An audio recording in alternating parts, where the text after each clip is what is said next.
Right, we're now going to paint some clouds into the skies, or to be more accurate, we're actually going to lift some clouds out.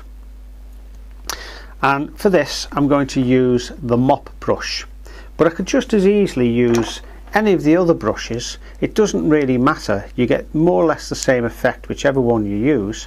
The main thing is that you use a large brush, because I think you can see when we've been painting the washes to run down the page, you're going to get nowhere if you try and use a little brush like that, because it's going to be dry about here before you've got halfway down the page.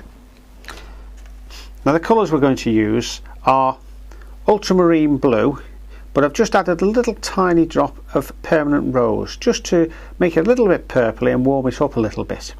I've also got some cloud shadow colour here, which is again the ultramarine blue with a touch of the light red, and that gives us a nice bluey grey colour, especially when it's thinned down a little bit.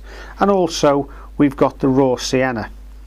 Now I've drawn here what will be a horizon line, and I'm going to take the sky colour right down to the bottom of the page. This is going to be some water, and I want to show you the different effect that you create when you take the sky colour right through to the bottom of the paper. This time I'm going to start in the middle with some very pale raw sienna, and that will bring a nice warmth to the bottom half of the sky. So there we are, it's very, very pale. I'm actually adding water to that. I'm adding water as I'm going up, but I'm also pulling this raw sienna down into the bottom of the paper, and you'll see the reason why shortly. Not very strong at all, only very, very weak. Leave it like that. Now I'm going to wash the brush out, and I'm going to bring the fairly strong mix of ultramarine blue down through the top of the paper as we've done previously.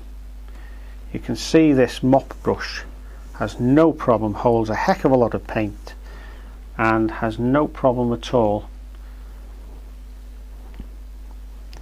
moving that paint down the page.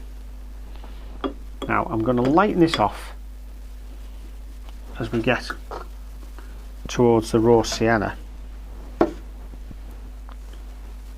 like that,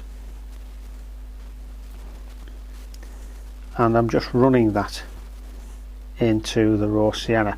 What I'm now going to do is just to let that run down a little bit.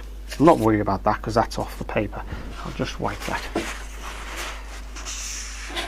because that's off the side of the picture. Just lighten that off there.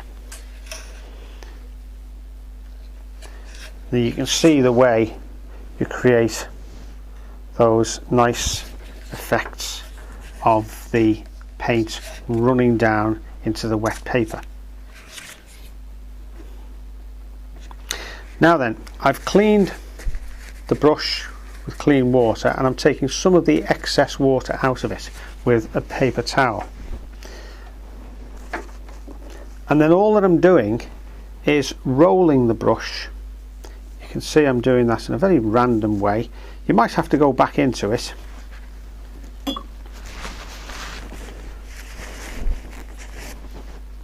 And I'm just lifting out. This is what I said before. I'm actually going to be lifting out clouds rather than painting them in. Now as an alternative, you can, if you want, use dampened paper towel to take out clouds. That gives a slightly different effect. Perhaps takes a little bit more of the paint out. You've got to be careful when you lift it. You can see the pigment I've lifted off here, that as you dab in, if you're not careful, you can put that pigment back where you didn't want it. So keep folding the paper over and keep it damp, and then you're not lifting too much pigment out.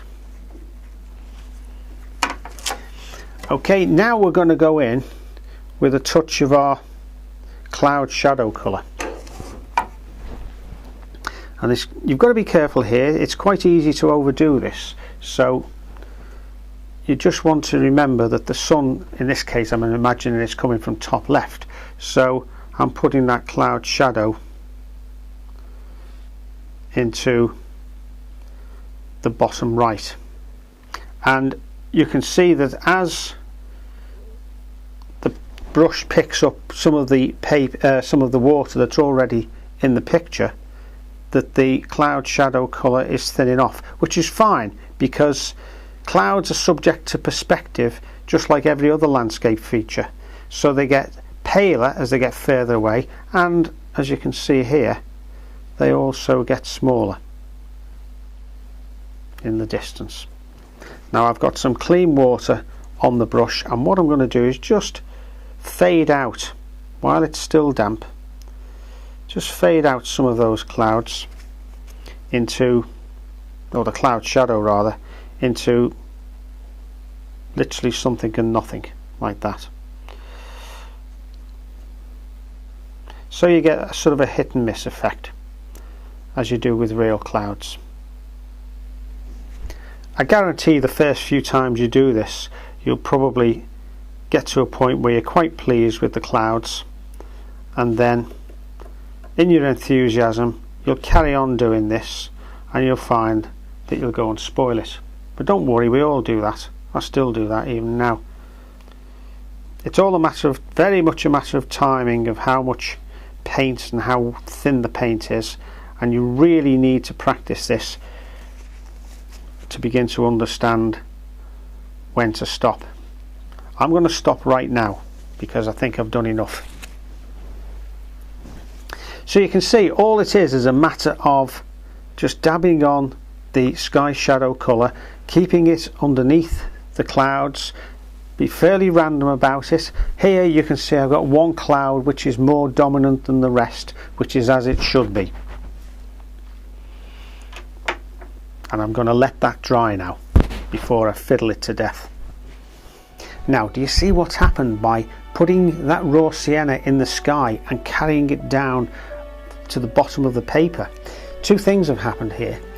I haven't painted that yellow glow into the mountain. That was already there in the sky.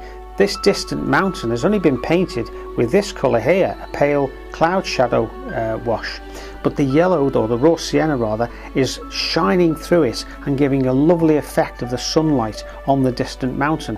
But also, because we've taken it down to the bottom of the paper, that reflected glow from the sky is shown in the water of the lake here, which wouldn't have otherwise happened had we just left it as white paper. So what you find is that by taking the sky colours, especially the paler ones, down over other areas of the picture, you actually help to create a very unified composition, and it's something that artists are always seeking to do, is to create a unity in their picture.